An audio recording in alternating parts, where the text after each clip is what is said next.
कि भेड़िए समाज के ठेकेदार बने बैठे हैं और जमाने के गद्दार वफादार बने बैठे हैं। और उनके कर्मों की किताब को जरा गौर से बाँचिए, अब लुच्चे और लफंगे लंबरदार बने। अब हमने कि उस पे आ जाओ, राजनीति का हमने एक झलक देता हूँ, जो मैं चित्र बनाता हूँ उसकी एक झलक देखिए कि देश के गुलामटे विदेशियों की गुलामी करने में लगे हैं, जो अपने बाप दादों के नामों को नामी करने में लगे। क्या बात है भाई। पता नहीं देश के गद्दारों की कब सोच बदलेगी, जो आगे आने वाली नस्लों को हरामी करने में। बर्बाद तो कर ही रहे हैं, वास्तविकता यही है। इन्होंने करोड़ों करोड़ों रुपए इकट्ठा कर दिए। अब उनके बच्चे क्यों काम करेंगे? जब दिख रहा है, वो समाज में घूमते हैं उनके बालक भी, कि इनके पास पैसा लाख रुपए भी नहीं, हमारे पास करोड़ों रुपए है, हम और धन कमा के करेंगे क्या? उसी को बर्बाद करने के लिए। और इसीलिए वो सबसे पहले उनका करैक्टर बर्बाद होता है। ऐसे जो लोग हैं ना, जिन्होंने आराम से पैसा इकट्ठा कर लिया इधर उधर का, ये चर्चा चल ही रही थी अपन लोगों की। हम लोग कह रहे थे मुनि जी अभी कि जो एक व्यक्ति ने ट्रस्ट बना के करोड़ों रुपए इकट्ठा कर लिया, तो उसने हजारों लोगों का अधिकार मार लिया। वो करोड़ों रुपए जो था वो हजारों लोगों पे जाता, अब उसने एक व्यक्ति लेके बैठ गया। अब उसकी जो पीढ़ी है वो काहे को काम करेगी? और वो अच्छा सोच भी नहीं करेगी, अच्छा विचार भी नहीं आएगा उसके, क्योंकि वो नेगेटिव जाना है उसे। बिल्कुल बिल्कुल। तो बोले कि राहुल गांधी के बारे में आप क्या समझते हैं? तो हम राहुल गांधी की भी सुन लो। देखना बेटे कि कल पैदा हुए पिल्ले, इसलिए वो लोग कहते हैं आपका हार्ट लेकर। अब मैं क्या करूं, परमात्मा ने जो दिया है, भर दिया है इसमें, वो ही तो मैं कर पाऊंगा। अब जो दिया ही नहीं वो मैं क्या करूं? कि कल पैदा हुए पिल्ले महान हो गए हैं, वो देश के निर्माण की पहचान हो गए हैं, और चमचों की मंडली उनके गीत गा रही है, और गधे भी अब तो घोड़े के समान हो गए। क्या बात है। ये है साहब कहानी। भाई गजब है, गधे भी घोड़े के समान है। अब उनको प्रस्तुत किया जा रहा है जबरदस्ती, ऐसे लोगों को उनको जबरदस्ती प्रस्तुत किया, जबकि योग्यता के आधार पर देखा जाए तो बहुत लोग बैठते हैं। बहुत अभी आप देखो, इतनी भागम भाग है राजनीति में, उसका कारण सबसे बड़ा ये है, जो व्यक्ति है पात्र उसको मौका नहीं मिलता, भागते इधर उधर दौड़ जाते हैं। जैसे तैसे घुस भी जाए तो उसे अपने में ढालने की कोशिश करते हैं। हाँ, प्रयास और करते ढल भी जाता है वो, बिल्कुल जाए किधर। हाँ, वो जैसे तो डॉक्टर देवव्रत जी हैं, हाँ देख लो, आचार्य देवव्रत चंबल जी, में आज समाज अभी गुजरात के वो हैं, हाँ राज्यपाल हैं। तो मतलब हाँ, उसे माननी पड़ेगी ना वैसे ही भाई। कहाँ जाओ? सत्ता के हमारे दबाव- चंबल संभाग में आज समाज क्यों कमजोर है? उसका मूल कारण ये है कि देखा देखी सारे जो हैं, छीले काया बाड़े लोग क्या बात। है, जो वो बाप करते आए, बेटा भी कर रहा है, और बेटा अपने बेटों को विरासत दे जाता है, वही चल रहा है साहब यहाँ। हाँ, आज समाज की किरण यहाँ थोड़ी बहुत पड़ी भी, तो किसी ने ध्यान नहीं दिया। बाकी यहाँ भी ऐसी बात नहीं है, काफी अब तो मुनि जी हैं, बहुत बड़ी बात ये है। यही करते रहते हैं। मैं देख रहा हूँ घूम घूम के, इनकी मेहनत का ही परिणाम है कि आज समाज यहाँ प्रकाशित हो रहा है साहब। नहीं, इसके पहले यहाँ कुछ नहीं था, मैं सच बोल रहा हूँ। मैं भी आर्य समाज के वैसे बुला लेते तो मैं कभी कभी चला, हमारे जगत मुनि खत्म हो गए। तो जगत मुनि जी का ये था कि आप क्या नया लिखा है वो लेके आएंगे यहाँ आपको सुनाना है। ये उनका था, ये हम भी कहें। और उनके जाने के बाद ये यहाँ रह नहीं पाते, और जो नहीं, मजबूरी भी है। हाँ, बहुत बड़ा क्षेत्र है एक तो, केवल मुनि जी को सब में जाना पड़ता है, सबको समा। अब और कितने इनके लोगों को पास इतना समय नहीं है। कितने सवाल ये है, 3 जिले, और सबको तीनों जिलों प्रेरणा में दे दे के कार्यक्रम करवाते नेटवर्क में ना जाएं हैं। हाँ, तो वो उधर फट्टा साफ हुआ जा अस्थिरता रहा हो है। जाती है। तो पौध लगा के फिर अब सींचना आप भी एक पड़ता बात तो बताओ, जहाँ बैठे हैं इस चंबल घाटी में, यहाँ प्रचार हो रहा है सच्ची बातों का, वेद का प्रचार है, छोटी बात है क्या? मैं तो आज आते हुए है। कह कई रहा था, बच्चे मैंने कहा, गुरुकुल भी गए, हाँ, कई बच्चे शास्त्रीय आचार्य बन रहे हैं। अभी 3 ब्रह्मचारी आए थे, वो मेरे ही भेजे हुए थे। अच्छा, तो ये बड़ी अच्छी बात आ है। रहे हैं। तो ये इनका ही प्रयास ज़्यादा जगत में इससे पहले करते रहे, उसके बाद आप मुनि आए जी का यहाँ। तो खैर बहुत विस्तृत क्षेत्र है, बड़ा हाँ, उन्हीं की देन है वैसे तो। हाँ, वो नहीं कराते तो मैं ही नहीं होता रही समझ। सही बात। सही बात है। तो पशु चराता था जंगल में। आपको ले आए सही बात है। बताइए इनमें आप। एक अच्छी बात ये है कि ये छिपाते निपाते नहीं है, जो कुछ है ये सामने है। एक बात तो बताओ, प्रेरणा छुपाने से नहीं मिलती, प्रेरणा मिलती तब है जब सच्चाई और सामने आए। यहाँ भागवत में ये है साहब कि जितना छुपाए रहो उतना बढ़िया। अरे साहब चमत्कार है साहब। अरे आपको पता नहीं महाराज जी के पास क्या क्या है। अब मैं बता तो रहा हूँ, एक व्यक्ति इतने बड़े, मैं नाम तो नहीं लूंगा, ये चल रही रिकॉर्डिंग, हाँ, इतने बड़े व्यक्ति हैं, मतलब आंखों से दिखता नहीं है, वो बोल रहे मेरे को 1.25 लाख मंत्र याद है। मैंने कहा मंत्र तो 20,500 के आसपास सारे हैं भाई।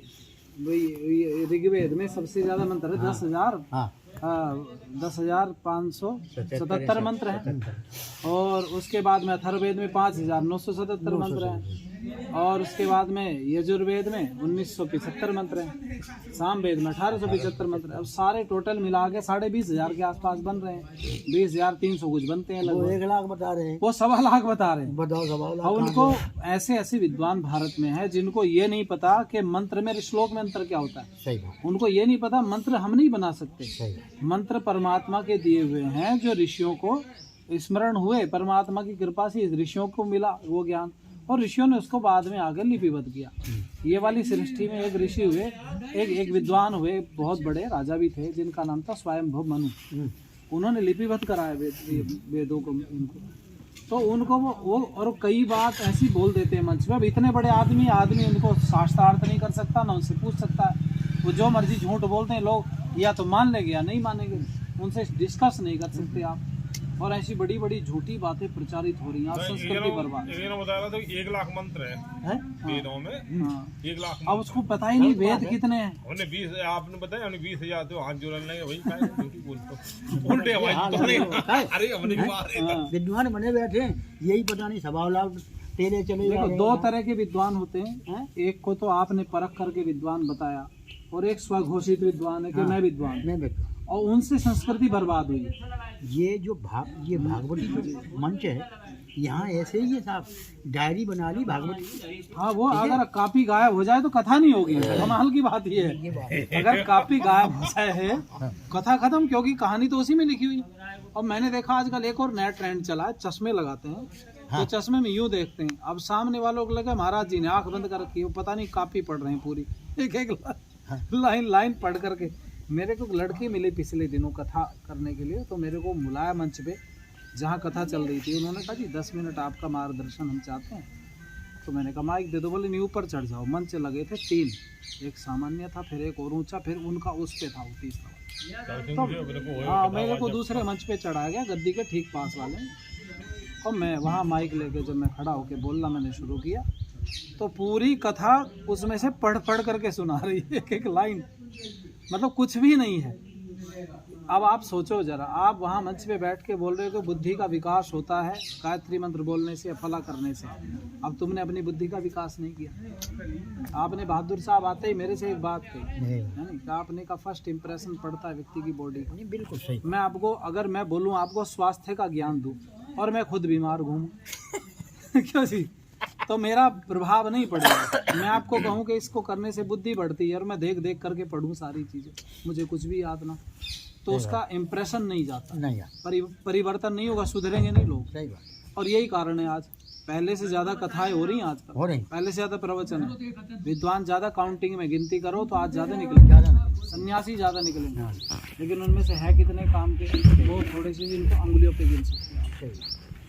आचरण की बड़ी कमी है। मैं तो ये देखता हूँ इतिहास में पढ़ने प्रोफेशनल काम ज्यादा होगा। पहले ऋषियों के जीवन चरित्र पढ़े जाते थे, उनका आचरण देखा जाता था, और आचरण देख करके व्यक्ति बदल जाता था, उनके साथ ही रहता था। हाँ, वो तो वो किताबें नहीं सुनाते थे, उपदेश नहीं करते थे, वो कहते थे मेरे साथ रहो, मैं जानता हूँ तो बता दूँ, और अपने दिनचर्या में ढाल लेते थे। फिर वो पूछता था अब तो बताओ महाराज कि मैं जानता हूँगा तो बता दूँगा, कुछ दिन और ठहरो। तो कुछ ऐसे इतिहास भी हमने पढ़े जहाँ ऋषियों के आश्रम पर कोई गया तो वो कहते हमारे साथ रहो, मैं जानता हूँगा तो बता दूँ। अरे महाराज ब्रह्म का उपदेश करो, उन्होंने कहा जानते होंगे तो बता देंगे, तुम रहो तो सही। तो वो ये चाहते थे कि मेरे साथ रहे ये पात्र है या नहीं। हाँ सही बात है। वो जांच थी उनकी, और जब परख पात्र थी। जान लेते थे तब उड़ेल लेते थे। तो कहने का मतलब पहले इतना उपदेश नहीं होता था, इतने मंच नहीं लगाए। महाराज जी हमने लिखा था, ऐसे ही बैठे थे सभी, मन में आया व्यंग ठंग तो करते ही रहते हो जी जी। काफ़ी लिख लिया व्यंग ने, कम से कम 8-10 हज़ार छंद वगैरह हमने लिखे हैं इस बात तक। तो हमने तो कुछ परमात्मा की उपासना वगैरह का कोई तकनीक कुछ किया है, चलो आज कोशिश करते हैं। तो एक दिमाग में आया यार, सवेरे सवेरे का ही वक्त था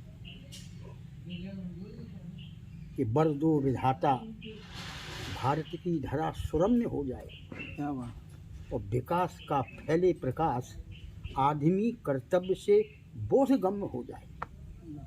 देश के निर्माण में हम सब मिलकर नया इतिहास लिख डालें और विश्व के भूमंडल पर माँ भारती का नाम फिर से प्रणम्य हो जाए। तो एक हमारे आर्य समाजी हैं जो हमसे बड़े बूढ़े हैं, तो उनको हमने सुनाया, हमने महाराज जी ये कैसा है कि आज तुम अपनी विधा से कुछ अलग लिख गए, कैसे क्या हो गया, हमें पता नहीं। मैं तो भाई बैठा तो भाई बना कर, और उनने लिखा था एक छंद, वो रसखान के जो पद वगैरह पहले चलते रहे कि पाहन हो तो वही गिर को जो धरो कर छठ पुरंदर कारण, और जो खग हो तो भरे बसेरो करो मिल कालिंदी कूल कदम की दारण। ब्रज की भूमि उन्हें बहुत पसंद आई, तारीफ कर डाली।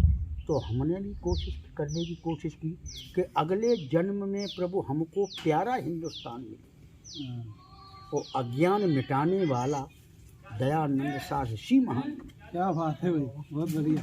और राष्ट्रवाद के प्रहरी हों हम, देश पे मर मिटने वाले और धर्म के पथ पर चलाने वाला हमको निर्मल किया। वेदों की तरफ इशारा है, नाम तो नहीं लिखा है, इशारा हमने करने की कोशिश निर्मल की। ज्ञान तो वही है। हाँ। और जब मिश्रित है। तो बोले आज तो भाई आपको लगता है बैराग शुरू हो रहा है, ऐसा लग रहा है। नहीं बैराग कुछ नहीं महाराज, अब ऊपर वाले की जब ये धारा आती है ये जो विद्या है लेखन की है, तो ये पंडित नरदेव जी सुनाया करते थे ना, राग त्याग और पार की नाड़ी और न्याय सिखाए से आते नहीं अंदर का उपाय। अंदर का उपाय है बस। तो ये भगवान की कृपा होती है कुछ। एक बार सिखाए से आप आते नहीं अंदर का उपाय। आप किसी को नहीं बना सकते कभी। कुलदीप जी क्या कोई बोलते हैं? गायक बन सकता है, कभी नहीं बन सकता। ये तो अंदर का विषय, अंदर से उद्गार निकलते हैं संस्कारों से पुनर्जन्म। ये कुलश्रेष्ठ जी आगरा वाले हाँ, उमेश कुलश्रेष्ठ जी हैं आचार्य जी, बहुत विद्वान आप थे वहाँ, सब संचालन कर रहे थे, तो बुलाया भाई हमको भी, गए भाई। तो कुछ छंद हमने जो आज देखा, जी आज समाज में जो प्रदूषण फैला है, पारिवारिक पॉल्यूशन के बारे में हमने कुछ करने की कोशिश की। तो उन्होंने बोला कि आपने ये छंद ये मंच में मत करना, हमने कहा जो ये समाज की बात है, उनका वो करे मंच में मत पढ़ना, ये कोई बता नहीं, आप इसको सिद्ध करिए कहाँ हम गलत है। ये साहब हमारी उनकी बाकी अब वो लड़ते तो है ही नहीं, तो वैसे उन्होंने ठीक है। फिर वो बोले उन्होंने रात में चिंतन किया, हैं? रात में चिंतन किया, सवेरे माफी मांग ली। अरे मैंने गलत रोक दिया, ये तो समाज में ही होना चाहिए। नंबर हमारा ले लिया उनने, हमने कहिए आचार्य पर जमसारा हम गलत हैं तो हम वापस आ जाएं, प्रूफ दैट, हमने कहा प्रूफ दैट, अगर हम गड़बड़ है आ जाएं, क्या बात है। होता है कई बार तत्काल बात समझ में नहीं आती बोली, तो हमें लगता है गलत है। तो वो बोले अरे भाई कवि जी, तो हो सकता है कि हम ही गलत थे, आप सही रूप से थे, आप कई बार नहीं समझ में आता। लेकिन एक बात जरूर है, आदमी काफ़ी सरल है, नहीं, विद्वान बहुत विद्वान। विद्वान है, बहुत अच्छा है।